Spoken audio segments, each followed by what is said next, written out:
आपको रोना आ रहा है, आपको लग रहा है कि मुझे रोने का मन कर रहा है, नींद में, सपने में आपको अंदर से ये फील हो रहा है, ठीक है। क्योंकि जब आपका, हमने मैसेज देखा है, जितने लोगों का नहीं हुआ है, क्योंकि जिनका हुआ है, ठीक है, उनका तो चलो सही है, चारों तरफ अभी खुशियां ही खुशियां। और मैं ये भी आपको हम दिखा चुके हैं कि जो सक्सेस रेट है किसी भी कोचिंग के कंपेयर में ड्रीम डोज का सबसे ज्यादा है, ठीक है। वो पर्सनली आके भी चेक कर सकते हैं अगर किसी को आना है, ठीक है, just not to show off, ठीक है। बट जिनका नहीं हुआ, आप सबसे प्लीज इन बातों को आप जरूर सुनिए। अगर आपका रोने का मन हो रहा है, रो लो, जितना रोने का मन हो रहा है, ये एक दिन आप पूरी तरीके से रोइए और रोना आपको आएगा। बट याद रखिएगा कि अगर आपका नहीं हुआ है और जिनका हो गया है, ज्यादा डिफरेंस नहीं है। आपको भी पता है कि आपका क्यों नहीं हुआ है। मैं खुद आपके सामने, लोग बहुत कहते हैं कि आप अपनी कमियों पे काम कीजिए, मैं आपका कमी भी बता देता हूं, ठीक है, कि हो सकता है कि इन्हीं में से जो मैं पॉइंट बोलने जा रहा हूं, आपने वहां मिस्टेक है। सबसे पहला, इजी क्वेश्चंस में गलत करना, ये सबसे बड़ा रोल होता है किसी भी एग्जाम से आपका बाहर होने का। आप सब ने, मतलब मैं कोई एक एक्सेप्शनल नहीं हूं, ठीक है, ये ह्यूमन नेचर है, ठीक है, कि गलतियां होती है, ठीक है। और गलतियां वो कब कम होगा, जब आप मैक्स टू मैक्स रिवीजन करोगे, इजी टू मॉडरेट क्वेश्चंस को आप कवर करोगे। मेंस में भी मुझे तो लगता है कि 3-4 या मैक्सिमम 5 क्वेश्चंस ऐसे होंगे जिसमें आपको सोचना पड़ता होगा, बाकी सब ऐसे क्वेश्चंस थे जो आपको पढ़ाया गया होगा और आपने पढ़ा होगा, या आपको भी पता है। तो इजी क्वेश्चंस गलत होना सबसे पहला बात होता है किसी भी एग्जाम से बाहर होना, मेरिट से बाहर होना। दूसरा, मैथ्स एंड रीजनिंग, हमने शुरू से कहा था कि आप लोग लेके चलिए maths and reasoning, maths and reasoning, क्योंकि जिन्होंने मैथ्स एंड रीजनिंग पूरा कर लिया उनका मेरिट कोई रोक ही नहीं सकता है, ठीक है। तीसरा, प्रेजेंस ऑफ माइंड, उस समय आपका माइंड किस तरीके से काम। मैं ये इसलिए बोल रहा हूं कि कभी आप ये ना समझे कि जिनका हो गया है वो बहुत 30 मार खान है, ठीक है। ये उनको भी पता है कि लक फैक्टर कितना इंपॉर्टेंट होता है और प्रेजेंस ऑफ माइंड कितना इंपॉर्टेंट होता है। तो आप दरोगा हो और पीछे मुड़ के आपको नहीं देखना है कि पीछे, क्योंकि आप बहुत ऊपर आ चुके हो, यहां हो आप, यहां, और सिलेक्शन आपका यहां है।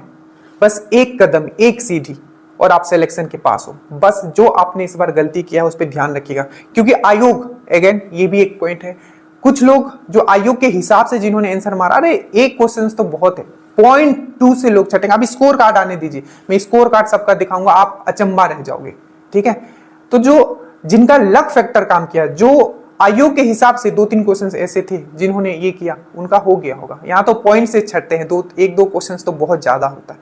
तो अगर इस लक फैक्टर को अगर आपको बीट करना है तो आपका जो स्कोर होना चाहिए 85, 86, 87। आप बोलोगे सर इतना तो कैसे आएगा, आएगा, ठीक है, मैं एग्जाम में खुद बैठा हूं, एकदम आएगा आपका। बस वही है जो हम बता रहे हैं, उसको करना है। रूबेन का मैंने कल वीडियो भी डाला था, ठीक है, पहली बार में उसने सिलेक्शन किया, उसका सबसे बड़ा बात यही था, मैं बार बार बोलता हूं, सबसे बड़ा बात यही था कि हर वो एक चीज पूछता था मुझसे, ठीक है, हर एक चीज, छोटी से छोटी चीजें, ठीक है, और क्वेश्चंस मैक्स टू मैक्स उसने प्रैक्टिस किया था, ठीक है। तो आपको टारगेट ये रखना है कि जो गलती मुझसे हो गया है वो गलती मुझसे इस बार रिपीट ना हो। गलतियां मैंने आपको बता दिया, और अगेन पीछे नहीं मुड़ के देखना है, क्योंकि आप यहां हो, कहां हो पता है ना, ऑलमोस्ट एट द एवरेस्ट के ऊपर हो। बस एक छलांग मारोगे, दरोगा बन जाओगे आप।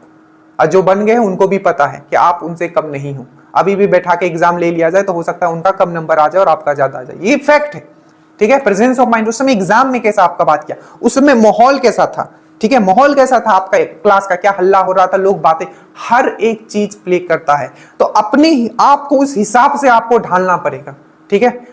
और एक चीज, यूट्यूब, कुछ दिन तक, कम से कम 2-3 दिन आपने बहुत पढ़ा है, ठीक है, अगर आप मेरिट तक आ चुके मतलब आप ऑलरेडी दरोगा हो, ठीक है, 1-2 दिन नहीं भी पढ़ोगे कुछ नहीं बिगड़ेगा।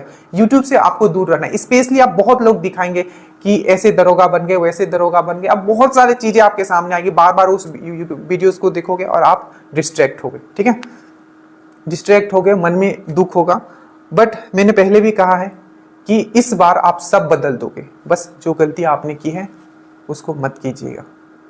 और अगर रोना आ रहा है तो रो लेना है, ठीक है, इससे आप बेटर फील करोगे, तो जरूर रो लीजिएगा अगर रोना आ रहा है तो। स्टार्ट करते हैं जो आज और कल का रूटीन है, ठीक है, और हारने वालों में से आप नहीं हो, याद रखिएगा। आप यहां आए हो, that means you gonna fight, you gonna win, because you are a warrior. चलिए स्टार्ट करते हैं, और जो आपका रूटीन है ठीक है, आपने काफी चीज पढ़ लिया है, ठीक है। मैं फिर से कह रहा हूं, जितना आपको ड्रीम डोज दिए रहा है, अगर आप उतना कर लेते हो, not only you will crack this exam, you will be among the topper. चलिए, सबसे पहले हम लोग बात करते हैं कि आज आप साइंस में क्या पढ़ने वाले हो। तो कंकाल प्रणाली, दैट मीन्स आज आप पढ़ोगे, ये 2 दिन का रूटीन होता है, ठीक है। इसके साथ आपको वीडियो पीडीएफ दिया जाता है, नीचे लिंक होगा। अभी तक अगर आप नहीं जुड़े हो, 2024 आपको फाइनल करना है, लिंक नीचे है, ठीक है। अब देखिए, जो पीडीएफ आपको दिया जा रहा है, प्लीज पीडीएफ को मैं फिर से बार बार बोल रहा हूँ, बहुत मेहनत से प्रिपेयर किया जा रहा है। तो इसका फायदा आप तभी उठा पाओगे जब आप लिख लिख के याद करोगे, जैसे कंकाल प्रणाली, ठीक है। और हिंदी इंग्लिश में हमने ऐसा लिखा है ना, ताकि इंग्लिश वाले को भी प्रॉब्लम ना हो, और हो सकता है बाद में हर पीडीएफ ही हम पूरा इंग्लिश में कर देंगे, ठीक है। बहुत सारा हमने कर दिया है, ठीक है। और लास्ट में जाओगे, देखो बहुत अच्छे से हमने समझाया पिक्चर लगा लगा के, ठीक है। और नीचे जाओगे तो इसके क्वेश्चंस भी दिए हुए हैं, ठीक है। इसी तरीके से ज्योग्राफी में जो आज आपको टॉपिक करना है, जैसे कि भारत का महत्वपूर्ण पर्वत शिखर, तो उसके ज्यादा में नहीं, जितना पॉइंट्स है ना उस हिसाब से पूरा डिजाइन किया गया है। तो बस उतना आपको करना है जितना ड्रीम डोज आपको प्रोवाइड कर रहा है, और उसके बाद सिर्फ आपको मैक्स टू मैक्स उस टॉपिक के क्वेश्चंस लगाने हैं, आप किसी भी बुक से लगाइए। तो कंकाल प्रणाली करोगे, ठीक है। और आपका स्पीडी एनालिसिस जो नेक्स्ट वीडियो होगा, या प्रीवियस ईयर क्वेश्चंस का एनालिसिस, ये नहीं छोड़ना है। साइंस मतलब ड्रीम डोज, याद रखिएगा, एक भी वीडियो आपको मिस नहीं करना है। तो प्रीवियस ईयर क्वेश्चंस का एनालिसिस दिया जाएगा, या आपको स्पीडी एनालिसिस, और जो टॉपिक आपको करना है वो है आपका कंकाल तंत्र। कंकाल तंत्र से क्वेश्चन पूछ लिए जाते हैं, आपको पता है, ठीक है। रेडियस कहाँ है, रेडियस जो जैसे कि आपको पूछा जाता है कि जो अस्थि का अध्ययन को क्या कहा जाता है, स्टडी ऑफ बोन्स ऑस्टियोलॉजी कहा जाता है, ठीक है। जो बोन्स होता है उसको बनने में कैल्शियम का बहुत बड़ा इंपॉर्टेंट रोल होता है। और जो बोन्स है, जैसे हमारा फेस में कितना बोन है, कपल में कितना बोन है, रेडियस कहाँ होता है, उल्ना कहाँ होता है, टिबिया कहाँ है, फिर आपका फेबुला कहाँ है, फ्लेंजेस कहाँ है, ये सब का ओवरऑल आपको दिमाग में रखना है, ठीक है। उसके बाद हम लोग आते हैं आपका हिस्ट्री में।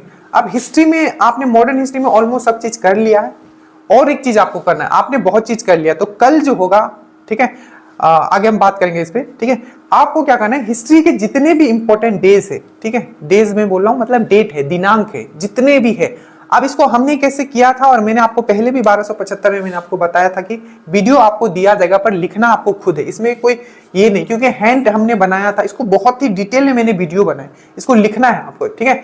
जैसे 10 राजाओं का युद्ध से मैंने एंशिएंट हिस्ट्री से याद किया था, सिकंदर का आगमन, जितने भी इंपॉर्टेंट डेट है वहां तक आते हुए हम मॉडर्न हिस्ट्री तक आए थे। इसको लिखना है इस तरीके से, आपको वीडियो दिया जाएगा, उसको देखना है, अच्छे तरीके से लिखना है उसको, ठीक है। लिख के इसी तरीके से आपको चिपका लेना है, आप जहां भी पढ़ते हो, ठीक है। ये हिस्ट्री का है, आपको ये करना है।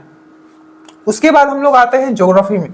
तो ज्योग्राफी में जितना भी पर्वत शिखर है और उसके जितने भी इंपॉर्टेंट हाइट है, जैसे कि हमेशा पूछ लिया जाता है कि अनाईमुदी, अनामलई जो पहाड़ी है उसका जो अनाईमुदी जो दक्षिण भारत का सबसे ऊंचा चोटी, उसका हाइट कितना है, ठीक है। या डोडा बेटा का हाइट कितना है, डोडा बेटा नीलगिरी की सबसे ऊंची चोटी है, ठीक है। वही आपका जो अनामलई पहाड़ी की सबसे ऊंची चोटी है वो आपकी अनाईमुदी है, ठीक है। अनाईमुदी, ये सब जितना भी है, ठीक है, आप ये समझ जाओ। और जो 4 हॉटस्पॉट है हमारे भारत के, उसके बारे में पढ़ना है, और जो मैंग्रोव वन है उसके बारे में पढ़ना है। पढ़ना है क्या, इसमें बेसिक चीजें पढ़नी है कि 4 हॉटस्पॉट कौन सा है, मैंग्रोव वन कहाँ पाया जाता है, ठीक है, भारत में सबसे ज्यादा कहाँ, मैप वाइज ये आपको बताया जाएगा। स्टैटिक जीके हो सकता है आपने पहले ये पढ़ा हो, बट इसको मैं फिर से अभी आपको दे रहा हूँ, क्योंकि बहुत लोगों ने नहीं किया होगा। जितने भी इंपॉर्टेंट, जितने तो नहीं बोल सकते, बट जो सबसे ज्यादा रिपीट होता है book and author, static GK का मैं टॉपिक बता रहा हूं, उसका आज आपको वीडियो दिया जाएगा। आप बैठ के ट्रिक से कैसे करते हैं ये चीज आप समझोगे, ठीक है। करंट माई बाप है, अब मेंस में भी आने लगा है, ठीक है। तो इसको छोड़ना नहीं, बस ड्रीम डो, जितना आपको, हम जितना मेहनत करना है, बस आपको उस लेवल पे आके मेहनत करना है, ठीक है, आपका हो जाएगा। 1 से लेकर 15 मार्च तक पहले खुद पढ़ोगे स्पीडी से, उसके बाद जो मेरे एनालिसिस वीडियो होंगे। इतना मेहनत क्यों किया जा रहा है, सिर्फ आपका सिलेक्शन के लिए, ठीक है। 1 से लेकर 15 मार्च तक आपका एनालिसिस वीडियो आएगा, बट पहले आपको बुक खुद उठाना है और पढ़ना है, उसके बाद सर के वीडियोस देखने। सर ने जो फिर से